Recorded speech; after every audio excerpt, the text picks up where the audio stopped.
통화하기가 괜찮은가요? 아, 괜찮습니다. 괜찮습니다, 선생님. 아, 이거 제가 먼저 전화 드려야 되는데. 지금 어디 이동 중이신 것 같은데? 아, 이동하다가 잠깐 섰습니다. 괜찮습니다. 시간적으로 얼마나 통화하고 아, 싶으신가요? 선생님, 혹시 언제까지 시간 괜찮으신지요? 저는 뭐 오후에 완전 자유입니다. 아, 저도 뭐, 1시간 반이나 2시간 정도 괜찮을 것 같습니다만. 문학 모임에 어떻게 오셨어요?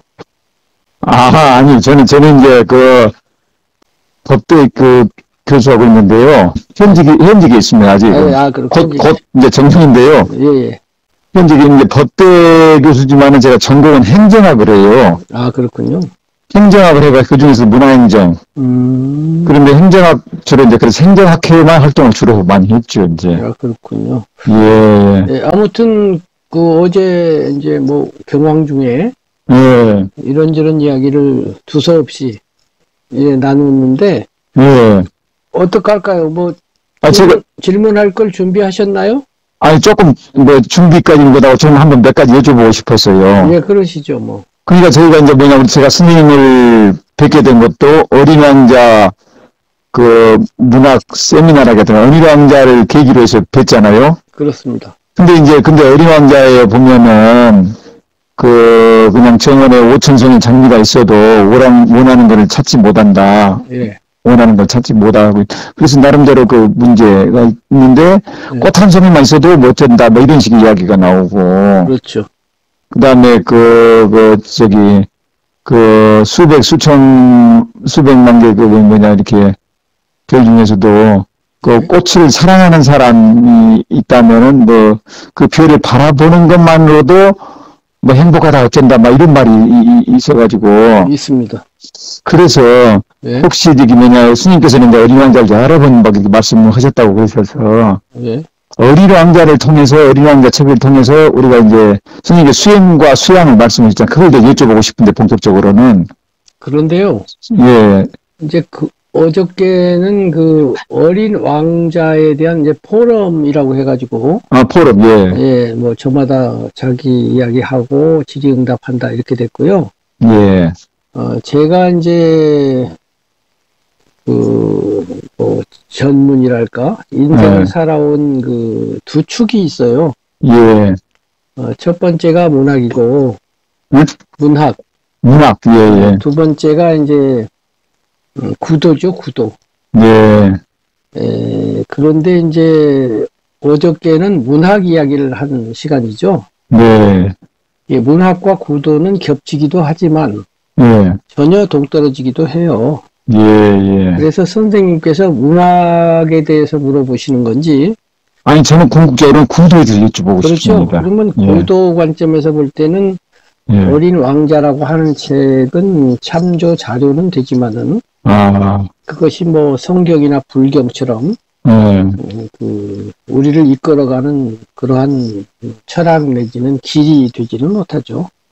그러죠. 그러니까 어린 왕자의 이런 이야기가 나오는데 이거를 구도적 관점에서 어떻게 볼 것인가. 그런 얘기라면 괜찮지만 그런 이야기를 조금 한번 들려주셨으면 해가지고 먼저 소론적으로 질문을 해 주시라고요.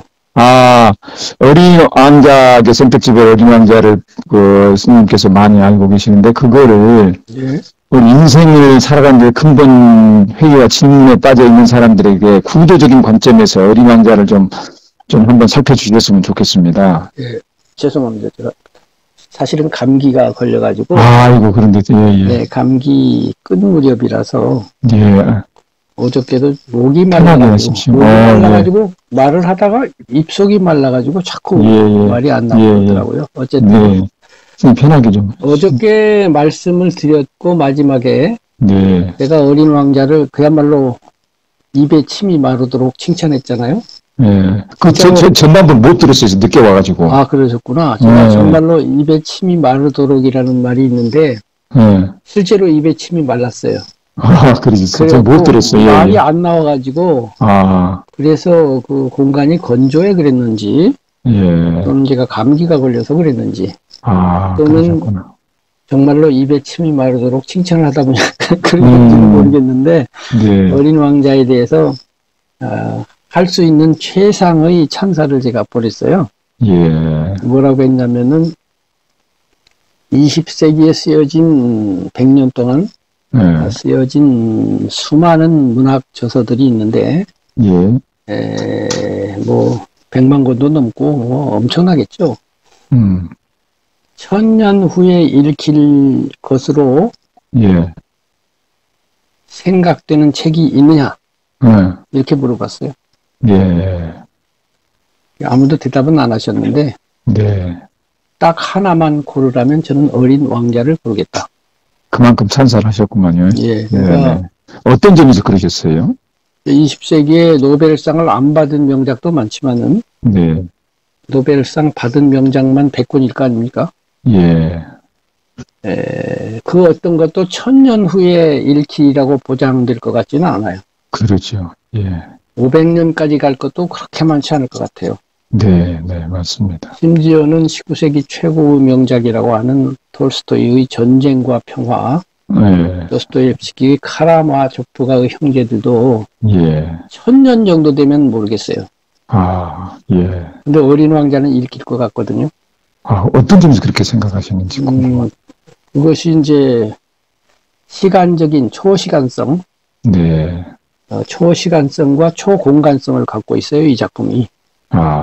초공간성이라는 것은 민족, 언어, 국가를 넘어간다는 뜻이고요.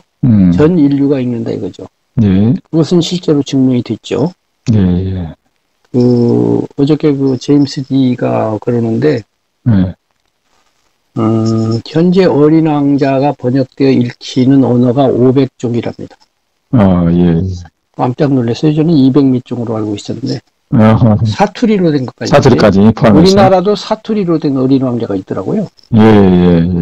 그리고 우리나라의 어린 왕자 번역된 출판사 판본이 저도 그것도 120개쯤 된다고 알고 있는데 500종이랍니다. 이런 책은 그야말로 성경 말고는 없고요. 어떤 면에서는 성경보다도 많습니다. 그러면 20세기에 쓰여진 작품으로 이렇게 된 거 있을까요? 절반 따라오는 것도 없습니다. 10% 따라오는 것도 귀합니다. 그야말로 압도적으로 범세계성을 갖고 있죠. 그럼 이제 초시간성 문제인데, 시간과 공간을 넘어가면 그게 명작입니다. 이른바 명작은 100년 뒤에 읽히면 명작이라고 해도 돼요. 그리고 100년 살아남으면은 굉장히 오래 가요. 그런데 이제 1000년 넘어가면 이제 고전 중에도 으뜸 고전이죠. 우리가 세계 4대 문학가라고 하는 사람들이 있는데, 고대 그리스의 호메로스, 그다음에 중세의 단테, 그다음에 르네상스기의 셰익스피어, 그리고 이제 근대의 괴테죠. 그리고 현대로 넘어오면 이제 아까 말한 두 분의 위대한 톨스토이와 도스토옙스키가 있어서 6대 작가가 있다고 해도 되겠습니다. 동양은 없어요. 이제 서양 중심의 이제 문학 비판에서 하는 말이죠. 동양이나 다른 데는 뭐 없나? 제가 찾아봤어요. 그것은 이제 제 생각이에요. 중국의 삼국지가 거기 들어갈 만합니다. 그다음에 아라비안 나이트. 그다음에 인도의 고전 서사시들이 있죠. 마하바라타 같은 거. 마하바라타. 이런 것들을 하면 한 10권 되죠.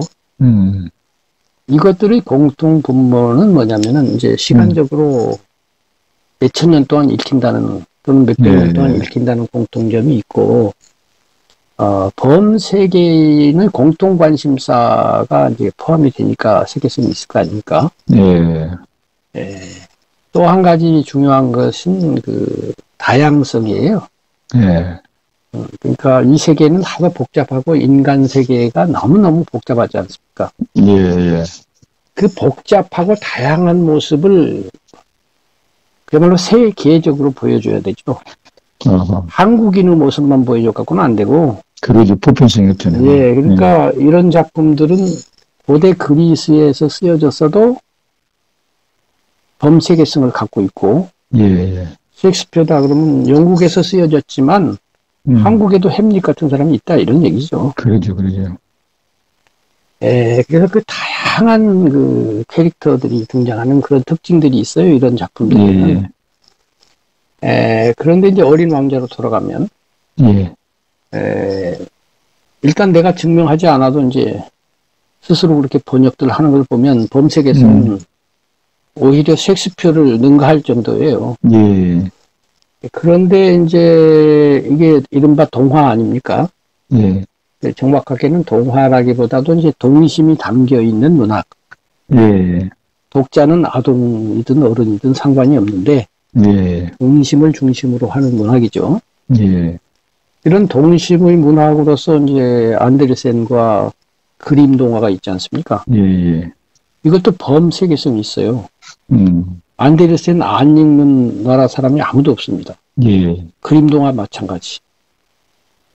안데르센과 그림이 읽히는 그 범주의 보편성은 톨스토이보다 훨씬 넓죠. 셰익스피어보다도 넓을 겁니다. 그 다음에 그 이전으로 올라가면 이제 이솝 우화가 있죠. 이솝 우화는 무려 3000년 전에 쓰여졌습니다. 맞아요. 세계 문학 작품 중에 3000년째 읽히고 있는 책은 거의 없어요. 맞아요. 그러니까 초시간성에 대해서 압도적이죠. 그러면 이 어린이 문학이 왜 이렇게 범세계성을 갖고 있고 초시간성을 갖고 있느냐 이거죠. 그거는 공자님 말씀에 힌트가 있습니다. 느닷없이 공자님. 잘 아실 겁니다. 성상근야나 습상원야라는 말씀 알죠? 성품성. 서로상. 가까울 끈 있기야. 성품으로서는 서로 가까우나 습상원야라 습관. 습상 서로상. 멀원 있기야. 습관으로서 멀어진다. 이 말은 어린이 때는 가까우나 어른 때는 멀어진다. 애기는 세계 어떤 나라 애기나 똑같은데 어른은 민족마다 나라마다 다르다. 그런 뜻이구만요. 후천적으로 달라지죠. 사회화가 되잖아요, 인간은. 그렇죠. 그런데 어린이는 같거나 비슷하잖아요. 그래서 동심을 아주 잘 형상화해서 문학화하면 범세계성을 갖게 되는 것입니다. 또 한 가지는 역시 동심은 초시간성을 갖고 있어요. 3000년 전 애기나 지금 애기나 똑같다 이거죠. 그러면 동심을 가장 잘 형상화한 작품이 어린 왕자인 것으로 보이는데 앞에서 예로 든 2명의 대가, 3명의 대가죠. 이솝과 안데르센과 그림. 그림은 물론 형제니까 사람은 2명이지만 작품은 하나니까 3작품이 있는데 이들 작품보다 어린 왕자가 훨씬 더 널리 읽힌단 말이에요. 그리고 어린 왕자는 어린이만 읽는 게 아니라 어른까지도 책이죠. 그 점에서 앞에 3 천재, 다 천재죠. 이솝도 천재고 안데르센도 천재고 그림 형제도 천재인데 생텍쥐페리의 천재성은 천재 위에 뭐가 있나 모르겠어요. 만재가 있는지 어마어마해요. 그러면 이러한 그 범세계성 내지는 초시간성이라는 관점에서 20세기의 명작들하고 비교해보면 어떨까요? 금방 판정이 나죠. 그렇지 않겠습니까? 이래서 이제 어린 왕자라는 작품이 훌륭한데 거기에 더해서 문학적 형상화가 또 뛰어나요. 바로 이것 때문에 어린 왕자가 안데르센보다 더 읽히고 더 감동을 주는 이유예요. 문학의 형상화라고 보통 해요. 문학에서 형상화라는 말 많이 써요. 이제 형상화라는 거는 글자 그대로 모양을 만들어낸다 이건데 물론 뭐 목수가 의자를 만드는 그런 모양은 아니고 마음속에 표상을 만들어낸다 이거죠. 시적 이미지 같은 것. 네. 스토리로서의 표상 이런 거 있잖아요. 네. 마음속에 그림자를 만든다 이거죠. 이제 상자가 이게 코끼리 삭자를 그렇게 쓰죠. 그런 의미로 쓰잖아요. 예. 그러면 이 상을 만들어내는데 물론 그 상은 이제 시적인 상과 그 산문적인 상 또는 스토리로서의 상 두 가지 상이 있죠. 예. 그래서 시와 소설 내지는 희곡같이 스토리 중심으로 하는 서사문학과 예. 운율이라든가 이미지를 가지고 시적 상을 만들어내는 두 가지 문학이 있는 건데요. 예. 같은 의미에서 미술이나 음악도 상을 만듭니다. 근데 소리의 상을 만들죠. 예. 또는 시각적 상을 만들죠. 그게 예술이에요. 그렇죠. 예술인데 그런 형상화를 하는데 그 형상화에 있어서 아까 그 시간이 오래 간다고 하는 것은 예. 이제 심리학적으로 말하면은 보다 깊은 무의식에서 끌어올렸다는 의미가 있어요. 아, 인간 심층 내면에 깊은. 그렇죠. 깊이 들어갈수록 아까 성상근야가 돼요. 예. 깊이 들어갈수록 융이 말한 그런 집단 무의식으로 간단 말이죠. 예. 일단 그 일반적인 의식이 있고 예. 그 의식 밑에 잠재의식이 있고 예. 잠재의식 밑에 무의식이 있단 말이에요. 예. 개인 무의식이죠. 저마다 가지고 있는 무의식. 근데 예. 그 밑에 집단 무의식이 있단 말이에요. 그러면 한국인은 한국인의 집단 무의식, 공유하는 의식이죠. 예. 이른바 한국적이다 이런 거죠. 네. 일본인은 일본적, 또는 뭐 케냐 사람은 케냐적 이렇게 되겠죠. 그런데 이제 더 밑에 내려가면 인류 보편의 집단 무의식을 가정할 수 있겠죠.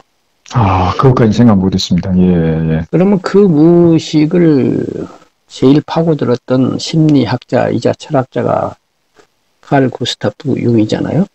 아, 융. 예, 네, 예. 그 융에 의하면은 이제 그 집단 무의식 속에 원형이라고 하는 게 있어요. 아. 이것은 그분은 뭐 사상이기 때문에 꼭 과학이라고까지는 할 수 없으나 상당히 그럴듯해요. 네. 그 원형이라는 게 뭐냐면은 그런 집단 무의식 속에 뭐 말하자면 컴플렉스, 나쁜 의미의 컴플렉스가 아니라 집단이라는 뜻이잖아요. 컴플렉스가. 네, 네. 그런 이미지 덩어리 같은 것들이 있다 이거예요. 그래서 그것이 예를 들면 이런 거죠. 세계의 그런 집단 무의식이 가장 잘 나타나는 것이 신화와 전설이에요. 네. 신화와 전설 속에 나타나는 것들은 고대인들이 그 무의식에서 길어 올린 것들이거든요. 예, 그럴 수 있어요. 그런데 세계 신화와 전설을 연구해 보면 비슷비슷한 게 너무 많죠. 비슷비슷한 게 너무 많아요. 예. 세계 창조 신화 하면 그때 꼭 여자가 나타나고 큰 어머니, 대모라고 그러죠. 또 돼지 어머니라든가 어머니의 자궁이라든가 혹은 물에서 세계가 창조했다고 다 그러고 예. 그럼 신화에서 불이 또 굉장히 중요한 의미를 가지고 있고 뭐 혼돈 이것도 굉장히 중요한 의미를 가지고 있죠. 이런 것들이 이제 또 빛 뭐 이런 것들 어둠 뭐 이런 것들이 거의 똑같고 어떤 경우는 스토리도 똑같아요. 신화에는 영웅들이 등장하는데 이제 영웅을 연구한 그 유명한 학자가 있죠. 거기 보면 영웅은 똑같이 뭐 귀한 집안에 태어났다가 버려져 가지고 고난을 겪은 다음에 승리해 가지고 영웅이 된다 이렇게 돼 있잖아요. 어느 나라는 똑같잖아요. 예. 다만 이제 그리스는 그리스식으로 하는 거고 우리나라는 우리나라식으로 할 뿐 똑같거든요. 어떤 의미에서 부처님도 그런 영웅 신화의 틀에다 넣으면 똑같아요. 예. 그래서 이제 그런 집단 무의식 속에는 인류가 문명화되기 이전에 원시 시대부터 살아온 수많은 경험들이 누적되어 있다가 그렇게. 그러죠. 그거는 이제 비이성적이고 비논리적으로 혼돈 속에 있다가 어떤 계기를 만나면 언어라든가 이성을 통해서 나타나면 스토리가 되는 거죠. 예. 그런 걸 연구했어요, 이 융이. 아. 그래서 그런 공통분모의 원형을 찾아내는 거죠. 아까 말한 것처럼. 그래서 이제 그 원형이 있는데 다른 의미에서 보면 그 원형적 상징도 생각해 볼 수 있어요. 예. 이제 상징이라는 건 어떤 표상물이 그 자체의 의미가 아니라 그 뒷배경에 무슨 의미가 있다 이런 거 있잖아요. 흑과 백이다 그러면 흑은 나쁜 놈, 백은 좋은 놈, 보통 이렇게 많이 쓰잖아요. 흑인들은 이게 싫어가지고 검은 것이 아름답다 그런다고 합니다. 어쨌든 이 세상에 어느 나라에 가서 빛이 부정적 의미로 상징되는 수는 없어요. 그러죠. 빛과 밝음은. 예. 또 어머니라는 단어가 무슨 희생과 사랑과 이런 의미가 아닌 무슨 강팍하고 남을 공격한다는 의미로 어머니를 쓰는 그런 경우는 거의 없어요. 예. 예. 이렇게 이제 그 상징으로 들어가면 이제 그 상징의 대표적인 게 지금 말한 것처럼 별, 빛, 예. 어둠, 기타 등등이에요. 예. 문학이라고 하는 것은 이렇게 집단 무의식에 들어가서 그런 상징적인 사물들을 소재로 해가지고 예. 마치 신화 창작자처럼 예. 스토리를 만들든지 시적 언어 배열을 통해서 예. 이제 그걸 그야말로 형상화를 해서 문학적 형상화를 해서 읽는 사람이 표면 의식되는 그 의식화하지 못했던 깊은 자기의 심연에서 있던 것들하고 이제 닿는 거죠. 접촉이 되는 거죠. 접촉이 돼서 그것이 의식화되는 거죠. 이것이 깊은 데 들어갈수록 범세계성이 있고 초시간성이 있을 수밖에 없잖아요. 자, 이 점을 가지고 이제 어린 왕자로 돌아오면 예, 그 말씀 드리고 싶었어요. 어린 왕자 돌아오면은 이 어린 왕자하고 세 단계가 있는데 예. 1단계가 이제 이솝이에요. 예. 이솝이 여우와 두루미라든가 토끼와 거북이라든가 뭐 기타 등등 우화를 만들었잖아요. 그것도 동화잖아요. 예. 그런데 그러한 이야기들은 지금 말한 깊은 우리의 무의식과 닿기는 닿아요. 예. 그래서 어느 나라나 통하고 한 번 들으면 금방 알아듣고 예. 토끼와 거북이 이야기를 한 번 들으면 평생 안 잊어버립니다. 그러죠. 다시 반복 안 시켜도 한 번만 들어도 안 잊어버립니다. 그게 우리의 깊은 무의식에 그게 들어있어서 그래요. 그렇긴 한데 감동이 되지는 않아요. 이 목표가 인지적이에요. 인지적. 게으르지 마라. 열심히 살아라 이거잖아요. 인지적인 것은 인지를 하고 나면 효용이 끝나요. 근데 이제 감성적인 건 그렇게 끝나지 않아요.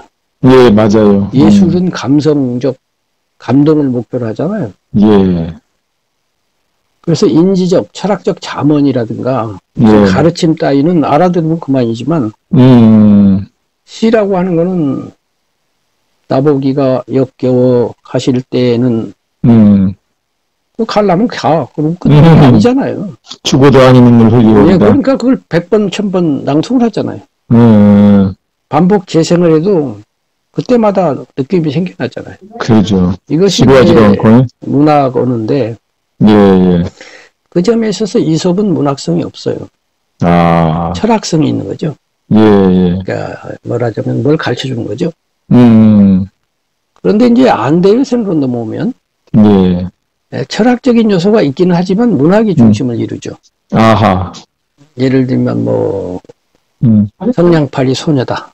그 메시지가 분명히 있죠. 또는 무슨 뭐 미운 오리 새끼다. 메시지가 분명히 있죠. 벌거벗은 임금님 있죠. 근데 이야기가 살이 더 많기 때문에 두세 번 더 읽게 돼요. 그다음에 이제 인어공주쯤 되면 한 10번 읽게 돼요. 그게 더 풍부하니까. 어린 왕자로 오면 100번을 읽게 됩니다. 왜냐하면 훨씬 더 풍부하니까. 그러니까 어린 왕자에 많은 메시지가 있죠. 그리고 사람들은 그 메시지를 갖고 어린 왕자가 좋다고 그러죠. 근데 어린 왕자의 위대함은 메시지에 있지 않아요. 그러면요. 지금 말한 살이 있다니까. 나보기가 엮어온 메시지는 당신이 가더라도 나는 차마 당신을 보내지 못하고 사랑합니다. 이런 거잖아요. 그걸 알았으니까 그냥 끝난 거 아니잖아요.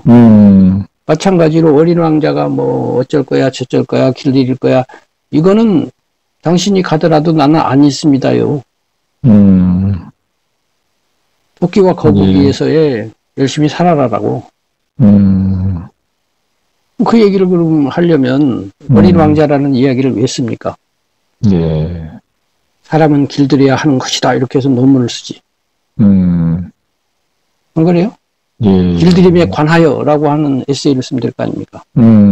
왜 이야기를 하죠? 그것은 문학화하기 위해서 그런 거고 감성적 자극을 주기 위해서 그렇게 한 거예요.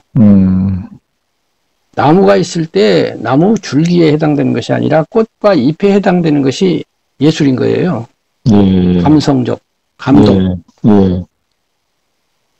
꽃과 향기 때문에 그게 좋은 거지. 그렇지. 물론 그 철학이 줄기를 이루기니까 중요는 해요. 근데 요점은 그것이 문학인 하는 그것이 요점은 아니에요.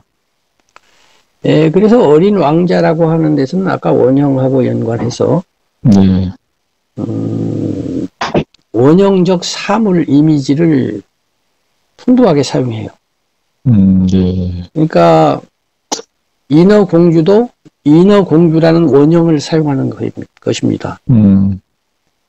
물고기와 사람의 결합이라고 하는 것이 우리의 깊은 무의식과 관련이 있어요. 네. 그리고 바닷속에 무슨 세계가 있을지도 몰라. 이게 옛날 사람들이 무의식에 가지고 있었던 것들이에요. 네. 요거를 이야기하고 결합해가지고 인어공주라는 아름다운 이야기를 만들었어요. 원형 하나를 사용한 거죠. 근데 어린 왕자에는 그런 원형을 여러 개를 사용을 해요. 그래서 여러 번 읽게 하는 거예요.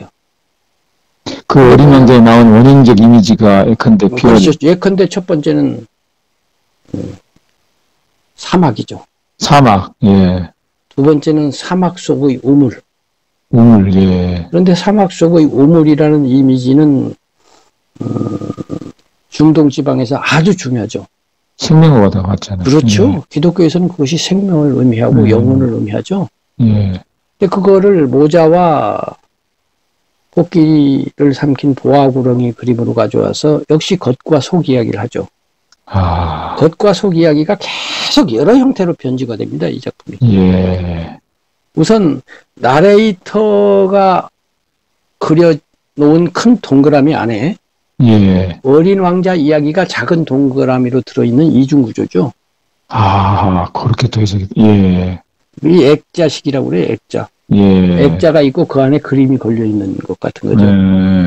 그 액자에 해당되는 것이 나레이터고, 그 안에 어린 왕자 그림이 그려져 있죠. 예. 근데 어린 왕자 안에서도 다시 액자가 또 생기죠. 예. 겉과 속이 계속 반복되면서.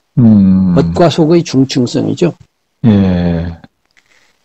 이제 겉과 속이라고 하는 것도 어떻게 보면 원형적인 개념이에요. 그 다음에 이제 장미. 장미, 예. 꽃이 대표자가 장미잖아요. 예, 예. 장미라고 하는 이미지를 교묘하게 또 사용을 하고 있죠. 맞아요. 네, 그 다음에 뭐, 별. 제일 중요한 게 별이죠. 예. 별이라고 하는 건 뭐 정말 원형적 상징 중에도 아주 대표적인 것들. 예, 맞아요. 예. 이런 것들을 종횡무진으로 구사를 하면서, 예. 그 다음에 뭐, 왕이라든가, 오면서 뭐, 여러 별들, 작은 별들을 만나면서 또 사람도 만나고 있는데, 그 다음에 뱀이라고 하는 놈이 나오는데, 뱀은 이제 서구 전통, 이스라엘 전통에서는 악마와 연결이 되기도 하지만, 원형적 그 집단 무의식에서는 지혜를 상징하기도 합니다. 성경에도 뱀같이 지혜로워라 이런 말이 있구나. 그렇죠. 성경에도 그런 말이 있고, 그 다음에 이제 발이 없이 다니니까 그게 지혜일 수도 있어요. 발이 없이 다니잖아요. 예. 발이라고 하는 형상물이 없는데도 다닌다는 건 어떤 의미에 발 없이 다닌다 이거는 뭔가 초월적인 거예요. 날개 없이 날아간다 이런 것 같아요. 예. 없는 데 있다 이런 거잖아요. 이런 모순은 이제 초월성이 있는 거죠. 그 다음에 이제 뱀인데 독을 가진 뱀이란 말이에요. 그리고 이제 죽음이라고 하는 건 뭐 어마어마한 주제잖아요. 죽음과 재생. 죽어갖고 순교를 해가지고 자기 별로 돌아가서 다시 살아난다는 거 아닙니까? 기독교식으로 하면 부활이죠. 이런 여러 가지의 그 인간의 가장 깊은 무의식과 연관된 소재 내지는 주제들을 섞어가지고 이야기를 만든다는 겁니다. 이것이 안데르센에서는 볼 수 없는 그런 복잡성 내지는 다변성이죠. 아까 제가 그 세계 최고 명작들의 다양성 얘기했잖아요. 그러니까 인간 세계를 거의 우주적으로 보여줘요. 이 세계 명작들은. 거기에 좋은 놈, 나쁜 놈, 나쁜 놈 중에 좋은 놈, 좋은 놈 중에 나쁜 놈, 별별 놈 다 나와요. 삼국지가 그렇지 않습니까? 정말 별별 인간이 다 나오잖아요. 예를 들면 전쟁과 평화 같은 데도 뭐 500명인가가 나오는데 별별 인간이 다 나와요. 귀족에서부터 뭐 좋은 사람에서부터 다 나온다고요. 그 대표자는 이제 셰익스피어죠. 셰익스피어 보면 뭐 정말로 인간을 이렇게 다양하게 아는 사람이 있을까 하는 건데, 그런 이제 세계의 불멸의 대가만큼 복잡하지는 않아요, 어린왕자. 그러나 어린이용으로 쓴 것으로서는 이상 복잡할 수 없어요. 이런 것들이 어린 왕자를 위대하게 만드는 것인데, 마지막으로 또 한 가지 위대함이 있어요. 그 예술이라는 것은 결국 아름다움이거든요. 이제 그 칸트라고 하는 양반이 세 가지 비판서를 썼는데, 이제 순수 이성 비판, 실천 이성 비판, 그다음에 판단력 비판을 썼죠. 이 중에 판단력 비판이 예술론이거든요. 거기서 이제 이른바 진선미라는 게 나온 거죠. 순수 이성 비판으로부터 진짜가 뭐냐. 그다음에 이제 실천 이성 비판으로부터 윤리 도덕. 이거 다루는 거고, 세 번째 아름다움이란 무엇이냐. 이렇게 된 거죠. 그리고 이 아름다움과 예술을 연결시켜서 예술론이 나온 것은 역사적으로 오래 안 됐습니다. 앞에 두 가지는 옛날부터 수없이 토론됐던 것들이에요. 근데 아름다움이 진과 선에 버금가는 그 위상을 갖고 등장한 것은 얼마 안 됐어요. 그걸 간파를 못했던 거죠. 칸트가 그걸 처음 간파한 건 아니지만 그래도 큰 기여를 한 사람이라고 볼 수는 있는데, 어쨌든 예술이라고 하는 이 독특한 세계에는 이제 아름다움을 중심으로 사람의 마음을 감동시키는 그런 인간 활동인데, 이 활동은 앞에 두 활동하고 좀 달라요. 앞에 것들은 특히 인식론이나 이런 것들은 분석과 분별의 세계예요. 그렇죠. 그러니까 뭘 자꾸 잘라내고 가르고 이렇게. 요즘 과학이라는 말이 있는데 사이언스를 과학이라고 번역을 했는데 그 과학이란 번역이 적절하지 않다는 말이 많아요. 그렇잖아요. 사이언스가 어떻게 과학입니까? 이 과라는 게 나눈다는 거거든요. 그렇잖아요. 과. 무슨 과 무슨 과. 그러니까 나누는 학문이다 했는데 과학은 오늘날 자연과학만 과학이 아니라 모든 학문이 다 과학이죠. 다 그렇게 인문과학, 사회과학 이렇게 이름 과학. 아니, 그 말이 아니고. 그러면은 학문이라고 부르는 모든 것들이 개념이나 사물을 나누고 있다 이거예요. 그런 점에서. 행정학과 하면 행정학 안에서 총론이 있고 다시 강론으로 나누고 강론에서 또 나누고 자꾸 나누잖아요. 나누는 학문이라 이렇게 했어요, 과학을. 근데 그건 자연과학만 나눈 게 아니고 모든 학문이라는 것이 나누고 있다 이거예요. 제 말은. 그리고 과학이라는 말은 인문학도 과학이라고 불러야 된다 이 말이지. 글자 그대로 하면. 그래서 우리가 과학이라고 부르는 것은 자연과학 이렇게 해줘야 된다 이거지 내가. 그런데 예술은 나누지 않아요. 나누는 것은 문제점을 간파해야 예술을 이해할 수 있어요. 그래서 대상이라고 하는 것을 우리가 이제 보고 그 대상을 나누잖아요. 그런데 대상이라는 것은 결과적으로 왜 나누냐면 인식하려고 나누는 건데, 그 인식도 이제 두 가지 인식이 있는 거예요. 다시 말하면. 예. 과학으로서의 인식과 예술로서의 인식이 있는 거예요. 예. 예술은 인식하는 것이 아니라 감동하는 것이지만, 예. 지금 제가 하는 말 자체가 과학적 언어예요. 이 설명법 자체가 과학적 언어. 예. 언어라는 것 자체가 원래 과학적이에요. 예. 언어라는 것 자체가 분별을 기준으로 출발합니다. 예. 예. 분별 안 하면 언어도 나오도 않아요. 예. 그러니까 제 말 자체가 과학이기 때문에 예. 예술이라고 하는 과학화할 수 없는 것도 과학으로 데리고 와서 지금 말하고 있는 거예요. 예. 그것이 예술 철학이에요. 아, 그 예술 철학. 철학이라는 점에서는 나누는 건데, 예. 나눌 수 없는 놈인데 갖고 와서 나눠. 네네. 신이라고 해서 인간을 초월하는 존재인데, 인간 세계로 데리고 와서 얘기해. 그러면 신이에요. 예. 그 맞잖아요. 아, 예. 그래서 데리고 온 이상은 그걸 인식이라고 부를 수가 있다 이거예요. 예. 감동은 인식이 아니지만, 분석하는 장, 필드에서는 예술적 인식 이렇게 불러보자 이거예요. 예. 그래서 그러면 두 인식이 있는데, 그러한 그 일반 인식과, 그러니까 이성적, 좌뇌적 인식이죠. 분별적 인식, 예. 분석적 인식, 과학적 인식과 이 예술적 인식은 다른 거다 이거죠. 완전히 달라요. 예. 오히려 반인식이에요. 반과학이에요. 나누는 것이 아니라 통합해버리고 나누기 이전을 말해버려요.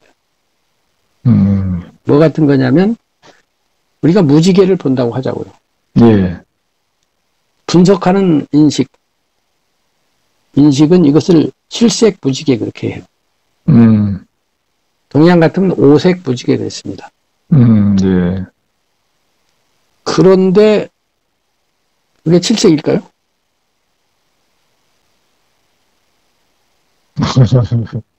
칠천색도 넘지 않을까요? 예?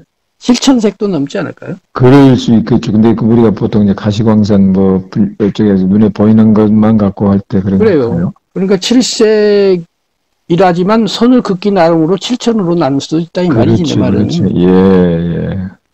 근데 우리의 그 수준이 거기까지 따라가면 너무 복잡하니까. 너무 복잡하죠. 5개나 7개로 그리고 칠색, 오색 한다 이거죠. 예. 그럼 7천은 또 끝이냐? 700만도 끝이 아니고 7억 곱하기 7억도 끝이 아니에요. 그렇죠. 그렇게 엄밀히 따지면. 예. 그러니까 나눌 수 없는 거예요. 간단히 말해서. 예. 그런데 편의상 나누는 거예요. 편의상 나누는 거죠. 이제. 예. 바로 그 나누지 아니함이라고 하는 것이 이제 예술적이거나 예. 직관적인 거예요. 이른바 직관적인 거죠.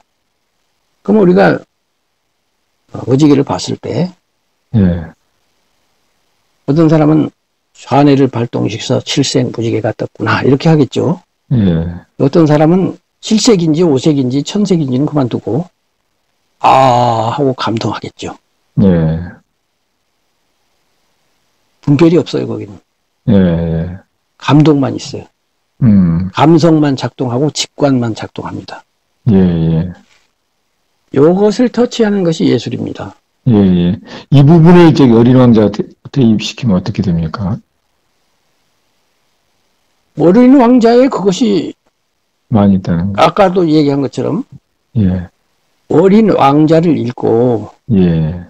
어떤 사람은 거기에서 뭐 길들임이 어쩌다는 둥 뭐 눈으로 안 보이는 건 뭐 보이는 것은 뭐 그렇고 안 보이는 게 진짜라는 둥 이런 개념화된 이것이 분별화된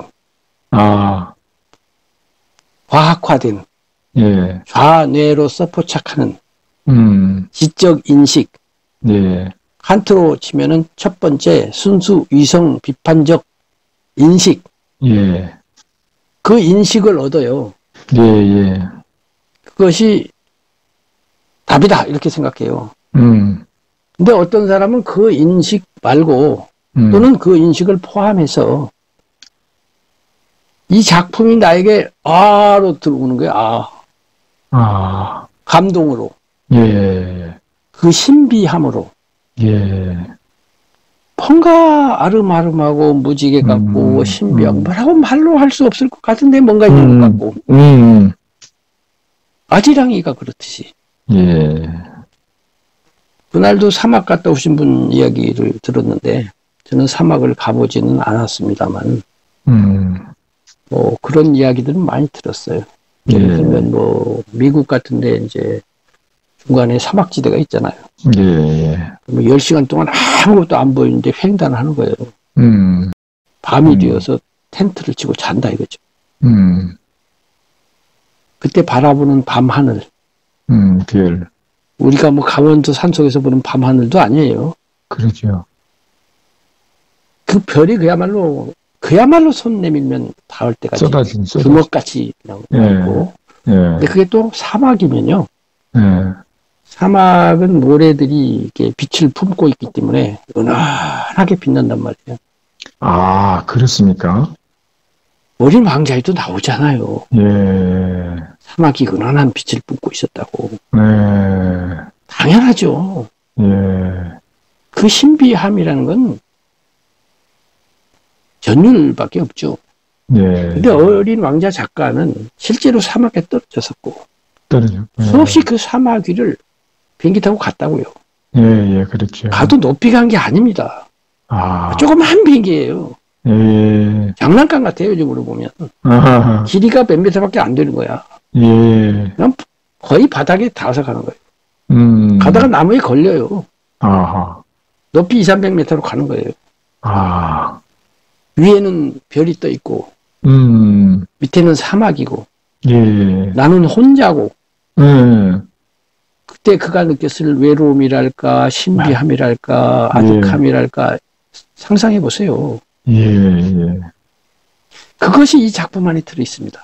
아, 선생님 말씀에 빠져듭니다. 예. 그걸 느끼지 못하면, 예. 마음으로 보아야 보인다. 그것을 막 100번 적고 있는 사람은 그거 몰라요. 예.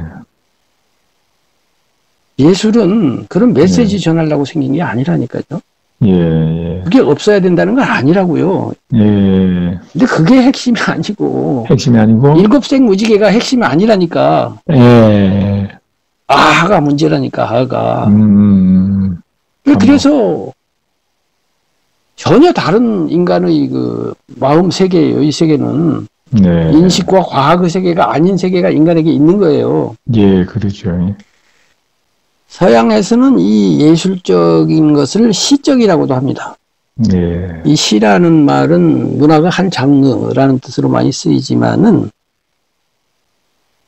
옛날로 올라가면 시라는 말은 예술이라는 말로 쓰입니다. 예. 아름다운 여인을 보고 시적이야 그래도 돼요. 무슨 서양 영화를 보니까 아주 멋진 구절이 하나 있더라고요.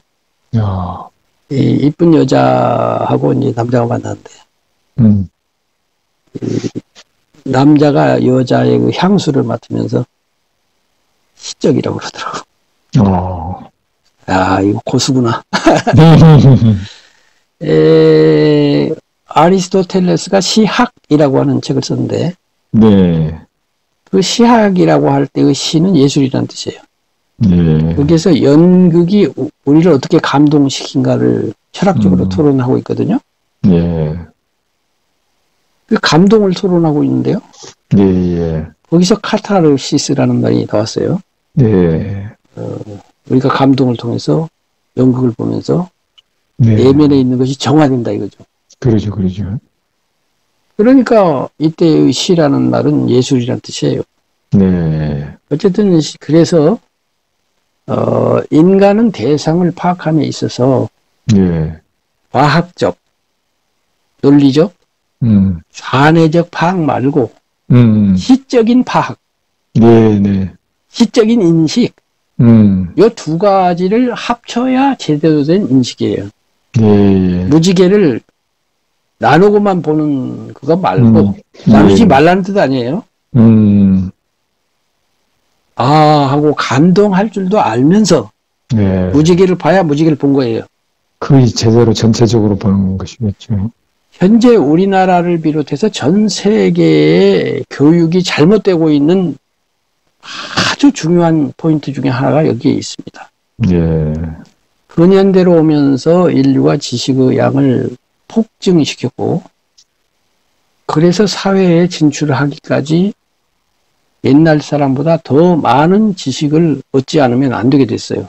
네.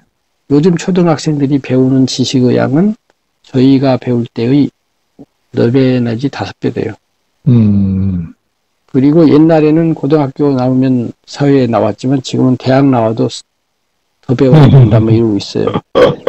그러니까. 이 말은 좌뇌적, 과학적, 분석적, 분별적 7가지로 나누는 것을 700가지로 나누는 것인데 그러면 그럴수록 상대 쪽은 약화가 돼요. 그래서 요즘 젊은이들이 잘 감동하지 못하는 겁니다. 과학적 지식이 감성과 감동을 막아버리는 거예요. 그래서 저는 이것이 우리나라만의 문제는 아니고 지식화되어 가고 있는 모든 나라의 문제예요. 그래서 지식화가 덜 된 민족이나 국가에 가면 훨씬 더 인간미가 있습니다. 많은 사람들이 티벳에 빠져가지고 티벳 가면 그렇게 사람들이 선하다고 하는데 그래서 그런 거예요. 티벳 사람이 선해서 그런 게 아니고 우리도 옛날 어린 시절로 돌아가 보면 그때 어머니 지나가는 거지 항상 불러서 밥 주고 그랬잖아요. 문 열어놓고 살고. 그래서 그런 거예요. 물론 그것만은 아니고 다른 이유도 있지만 이런 이유도 있는 거예요. 그래서 이 문제에 대해서 교육 당국자나 또는 사회 지도자들이 경각을 해야 되는데 교육 지도자들이야 행정가들이니까 모른다 하더라도 이 사회 지도자들 특히 예술 종사자들이 손 놓고 있는 건 나는 이해를 못 하겠어요.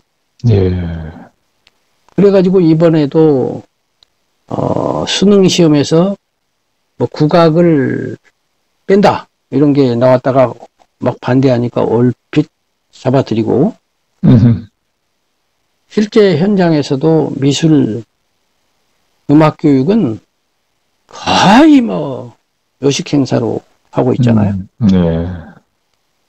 이게 얼마나 심각한 문제인지를 너무나 몰라요. 시험 성적, 수능 성적에 반영 안 되는 건 다 무시되죠. 근데 시험이라고 하는 것 자체가 분석적으로 시험을 보기 때문에 예술적 시험이라는 건 볼 수가 없어요. 평가가 어렵고 객관화가 안 돼. 공정성을 담보하기가 어려워. 그래서 눈에 보이는 것이 어린 왕자가 지적하는 그대로예요. 눈에 보이고 분석할 수 있고 수량화할 수 있고 수치화할 수 있는 평가만을 남겨놓고 눈에 안 보이고 숫자를 좋아하는 어른들은 못 보는 감동과 진실이라고 하는 것은 등한시하니 마음들이 갈수록 강팍해지고 거칠어지는 것은 지극히 당연한 일이겠죠. 어디서 질문이 시작되고 어디서 답변이 됐는지는 모르겠습니다만은 아니 이제 어린 왕자라는 작품을 주는 그 뛰어난 점에 대해서 스님께서 설명해 주셨잖아요. 이 집단 무의식의 원형과 같은 원형적 상징을 많이 건드려주고 그다음에 이제 문학의 언어, 인식적인 기능을 뛰어넘어서 또 감동을 주는 작품이다. 그래서 시공간성을 뛰어넘은 그 대단한 작품 이렇게 말씀 주신 것 같습니다. 근데 이제 이런 어린 왕자를 스님이 평생 추구해오신 구도 내지는 수행의 관점에서 보면은 어떻게 재해석할 수 있는지 그게 정말 궁금합니다. 그거는 이제 어저께 이야기할 때 제가 어린 왕자는 문학적으로 제가 그야말로 입에 침이 마르도록 칭찬을 했는데 철학적인 입장에서 보면 비판의 여지가 있다 이렇게 했어요. 한계가 있다. 한계가 있다. 그러니까 감동을 주고 이건 좋은데 아까 말한 것처럼 절반은 또 인간이 철학화해야 되고 논리화해야 되고 분석해야 되고 과학화해야 된단 말이에요. 그쪽에서 보니까 약간 문제가 있다 이거죠. 그거는 이제 어저께 따로 만나서 말씀을 드렸지만은 이제 재정리를 한번 해 보자고요. 어저께 뭐 두서없이 말을 했으니까요. 그리고 미리 말씀을 드리지만은 어제도 말씀드렸고, 예. 제가 지금부터 하는 말이 진리는 아닙니다. 아, 이건 무슨 말씀을, 저는 정말 큰 가르침으로 듣고 있습니다. 정답도 아니고, 다만 현재 저의 생각을 뭐 강권하는 것도 아니고 그냥 내놓는 받아들이든 안 받아들이든. 그리고 언제든지 반론이 가능하고, 저는 반론하시면 이제 잘 생각을 해보겠습니다. 아, 이거 무슨 말씀? 그런데 이제 그런 전제하에 저는 부처님처럼 각자가 된 것이 아니고 구도자의 한 사람으로서 그동안에 수없는 생각을 하고 다른 사상과 비교를 하고, 저는 그러니까 양면을 다 가진 사람이에요. 논리적 분석력하고 그런 시적 인식, 과학적 인식과 시적 인식을 어쩌면 아마 5대5로 갖고 있지 않나 싶어요. 아, 얼마나 바람직합니까? 이런 사람이 드뭅니다. 그러니까요. 네, 그래서 이 예술 가지고 이공계에 가서 강의하면 거의 반응이 없습니다. 아, 그래요? 네, 반응이 없어요. 아주 힘듭니다. 그런데 이번에는 예체능계 가지고 철학 이야기하면 반응이 없습니다. 졸립니다. 그래서 한쪽으로 발달하다 보면 한쪽이 그래서 예체능의 천재적인 사람들 있잖아요. 바이올린 도대체 저게 뭐야 하는 사람인데 철학적 얘기를 해보면 너무 상식적이야. 좀 더 깊어도 좋겠는데 거의 그런 사람 드물어요. 이제 반대도 그렇고요. 그래서 양쪽을 왜 그러냐면은 우리의 삶 구조가 자기의 특장을 극대화해야만 생존하도록 되어 있어요. 분석력이 뛰어나면 계속 분석을 강화해야만 전문가가 되고 살아남게 돼 있거든요. 또 예술적도 마찬가지죠. 그러다 보니까 상대 쪽이 빈곤해지는 거예요. 그래서 어떻게 보면 당연한 건데, 저는 다행하게도 그런 전공 분야가 없다 보니까 제멋대로 올라오는 플레이를 하시는 거죠. 왔다 갔다 하면서 이제 살 수가 있었는데요. 그래서 이번에는 이제 언어화되고 개념화되고 분석되고 분별되는 세계에서 이야기를 해보자고요. 이제 구도라고 이제 넓은 의미에서 구도라고 하는데, 이 구도라고 하는 게 결국은 어떻게 살 거냐 이거잖아요. 그렇죠. 삶을 어떻게 운영하면 좋겠냐.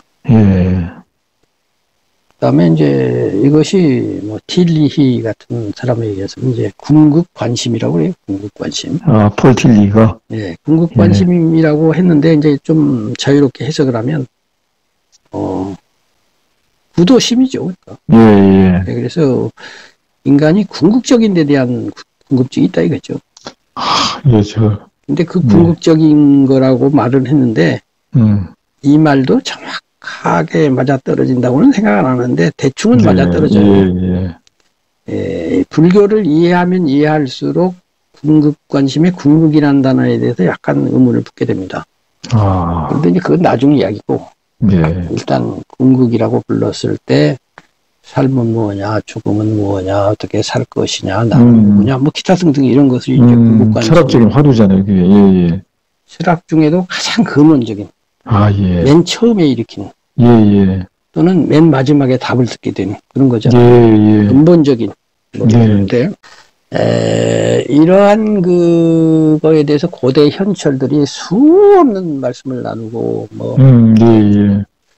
이 세상에 자료가 너무너무 많아서, 이 보통 사람은 이걸 분별을 해야 되겠는데, 뭘부터 해야 되고, 이른바 실마리를 잡아야 돼요.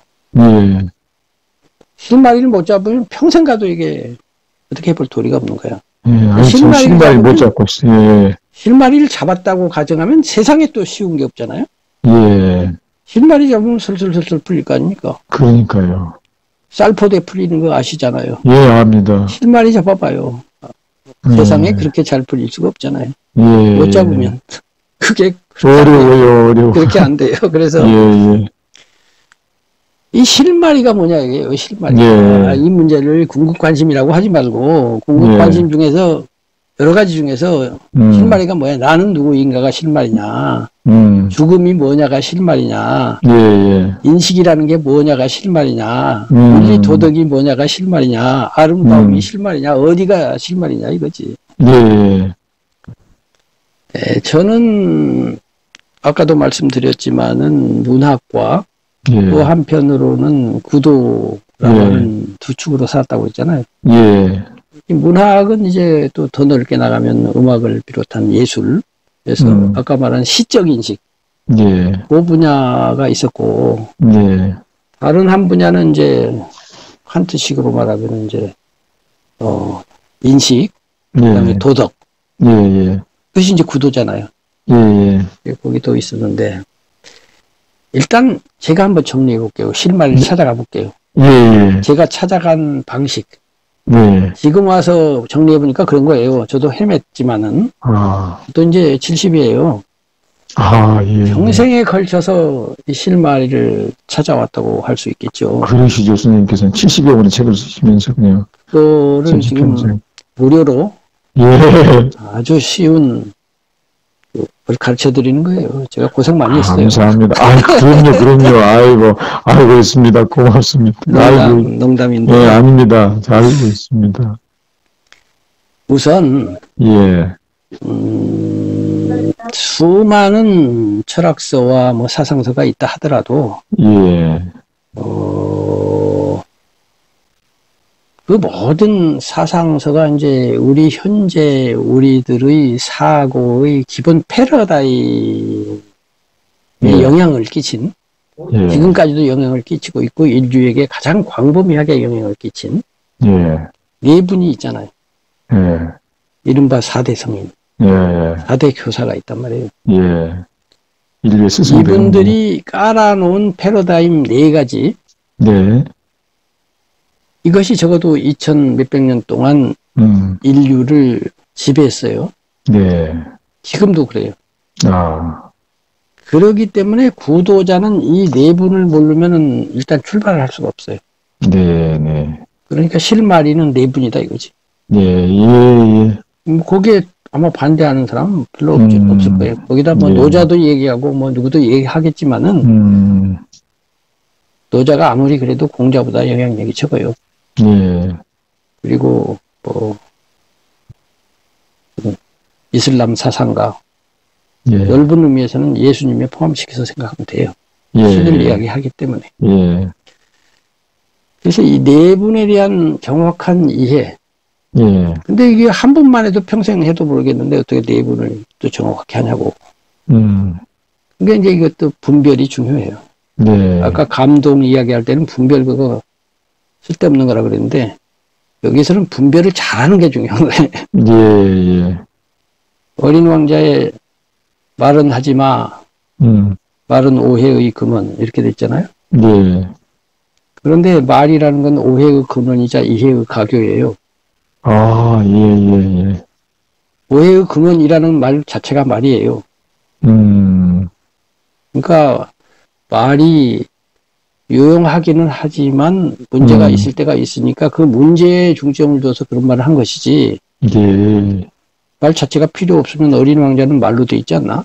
그렇죠. 어린 왕자도 입 다물고 가만히 있지 왜 말을 해? 그러니까 말은 양면성을 가진 거예요. 맞아요. 근데 말은 분별과 이런 좌뇌적 도구란 말이에요.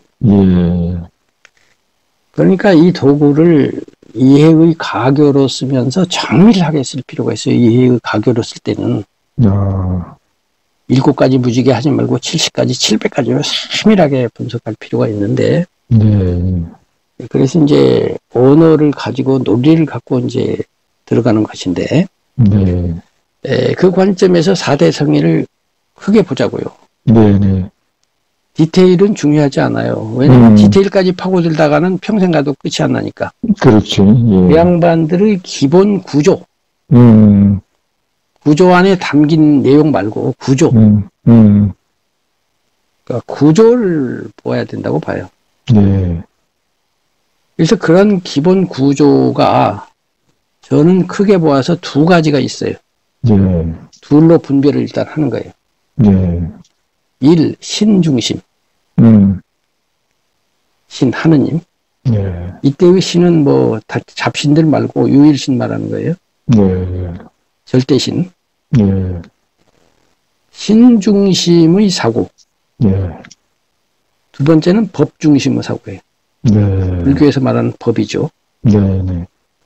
법이 지금 그 교수님도 법을 하시는 분인데, 법이란 말 자체는 우리말에서는 이제 물이 흘러간다 해서 법이잖아요. 예, 예. 물은 당연히 흘러가니까. 예. 예. 자명하고 당연한 법칙을 법이라고 한단 말이에요. 예. 그래서 법에서도 저는 법을 깊이는 모릅니다만은 자연법이라는 것이 먼저 전제되고, 예. 거기에 기초해서 성문법이 나오잖아요. 예, 예. 그 자연법이라는 것은 원래 있었던 거지, 뭐, 그야말로 자연법이지, 뭐, 인간이 만들기 이전에 원래 있었다 이거 아닙니까? 네네. 그러면 이 법 중심의 사고, 신 중심의 사고 할 때, 이것이 이제 가르침이 되면 신교, 법교가 돼요. 신 중심의 사고로부터 무슨 말씀이 나와. 예수님처럼. 그러면 신교가 되고, 법 중심으로 나오면 법교가 되는 건데, 이 법 중심이다, 신 중심이다 하는 건 뭐냐면, 이 세계, 이 우주, 인간은 우주 이론이니까, 인간을 포함해서 이 세계를 통어하는, 지배하는, 혹은 출발시킨, 유지하고 파괴시키고 변화시키는 첫 번째 동인, 움직일 동 원인인, 혹은 동력, 첫 번째 힘, 혹은 동칙, 첫 번째 법칙, 법칙인지 힘인지 뭔지는 모르지만 하여튼 우주를 어떻게 하는 그것, 그것이 신이냐 법이냐 이거예요. 두 사고가 있는 거예요. 이 두 사고 중에 어느 것이 맞는지는 알 수가 없어요. 왜냐하면 이것은 근원적인 것이고, 근원적인 것은 우리의 검증 한계를 벗어나요. 논증은 혹시 할 수 있어도 검증은 할 수는 없어요. 자연과학처럼 검증된 지식으로 제공을 해서 그대로 하면 1000번이고 10,000번이고 재생되는 그러한 법칙, 원리를 발견할 수는 없어요. 왜냐하면 철학적이고 종교적인 것이기 때문에. 이것은 믿음의 문제예요. 신이 우주를 지배한다고 믿으면 그냥 그 사람은 그런 거고, 법칙이 지배한다 그러면 그 사람은 그런 거예요. 이건 믿고 결심하기 나름이지 어느 것이 정답인지 알 수 없고 정답일 수도 없어요. 어쨌거나 그러한 두 기본적인 입장이 있고, 기본적인 그러니까 세계관이 있는 거죠. 신중심 세계관, 법칙 중심 세계관.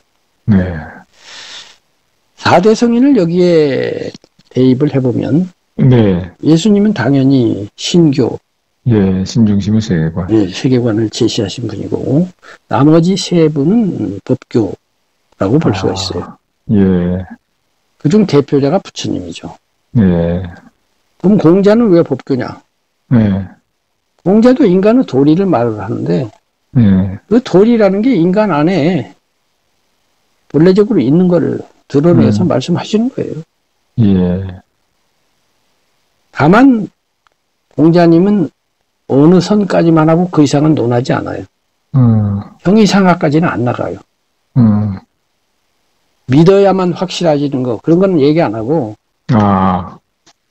죽음 이후를 말해서 뭘 한단 말이냐, 살아있는 얘기를 하자, 이러고 끝난다. 그 공자 그렇게 하셨잖아요. 소크라테스의 경우는 신을 믿었어요. 근데 그 신은 그리스 신이기 때문에 다신으로서의 신이에요. 다신으로서의 신은 예수님이 믿었던 일신으로서 신하고 다르죠. 예, 일신 신들도 법칙의 지배를 받아요, 사실은. 예. 신들끼리도 싸우고, 또 신들도 한계가 있어요. 예. 신들도 뜻대로 못하는 게 있다고. 아하. 지 맘대로 못하잖아요. 제우스 신이라고 다 해요. 지 말 안 듣는 마누라도 있고 막 그러잖아요. 맞아요.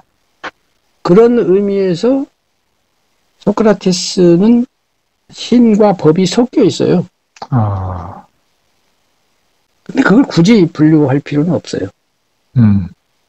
여기까지 얘기한 다음에 예수님으로 대표되는 신교 세계관, 예. 부처님으로 대표되는 법교 세계관을 얘기하면 돼요. 예. 다시 이 네분 성자를 보면 네. 두 그룹으로 또 나눌 수가 있어요. 아, 어떻게요? 철학적 교사와 종교적 교사예요. 아. 소크라테스와 공자는 철학적 교사고, 예수님과 부처님은 종교적 교사예요. 예. 그럼 철학과 종교는 뭐가 다른 거냐? 철학과 종교는 겹치죠. 중복이 되지 않습니까? 예. 중복되는 부분이 아까 좌뇌 우뇌 같은 거예요. 좌뇌적으로는 중복이 돼요. 네. 종교에도 철학적 요소가 있으니까. 네. 그런데 종교에는 철학에 없는 게 있죠. 아. 철학은 논리로서 전개가 되죠. 네. 그리고 분석하죠. 네. 그런데 아까 예술은 분석이 안 됐잖아요. 근데 종교도 분석이 안 되는 걸 얘기를 해요. 논리가 따라잡지 못하는 걸 얘기를 해요. 천국 같은 거죠. 아. 또는 열방 같은 거죠. 네네. 또는 죽음 이후 같은 거죠. 예. 이거는 논리와 분석의 대상이 아니지 않습니까? 그러죠. 그런데 종교는 그런 얘기를 하거든요. 네네. 그러니까 네분성자를 철학적, 종교적으로 분석한다는 것은 네. 그러한 초논리적인 세계에 대해서 언급하느냐 안 하느냐의 문제예요. 네. 소크라테스와 공자, 특히 공자, 네. 죽음을 묻자 삶도 다 모르는데 죽음까지 왜 얘기해? 이랬잖아요. 그런 종교 얘기하지 말라 이거야. 그렇죠. 소크라테스는 종교와 철학이 막 섞여 있어요. 근데 중요한 건 아니야. 그러나 크게 보면 소크라테스도 철학적 인간이에요. 약간 종교성이 있긴 있어요. 근데 공자에게도 종교성이 또 아주 없지는 않아요. 중심이 그렇다는 거지. 네. 그래서 철학과 종교를 어떻게 말할 수 있느냐면은 철학적 인간은 구도를 한다고 할 때 구도의 과정이 중요해요. 예, 구도의 과정. 과정이 중심이에요. 아. 도착점이 중심이 아니야. 아. 가는 것 자체가 중요해. 예. 근데 종교적 인간은 도착해야 돼. 아. 결론이 나야 되고 정답이 있어야 돼. 예. 철학적 인간은 정답이 없어도 돼요. 네. 구도할 때의 성실성, 시열성 자체가 그를 구원해요. 네. 생각해 보세요. 소크라테스나 공자가 우리가 보기에 답처럼 여겨지는 말씀들을 했죠. 네. 이것이 정답이야 라고 말을 한 건 아니지만 그분들을 가르치면 답이잖아요. 소크라테스하고 플라톤은 서로 섞여 있어서 어디까지가 소크라테스고 어디서부터가 플라톤인지 잘 모르죠. 근데 플라톤이 이데아를 말을 했어요. 근데 그 뒤에 수많은 철학자들이 이데아는 틀려먹었어 하면서 또 반론을 제기하잖아요. 오늘날 이데아를 믿는 사람이 없어요.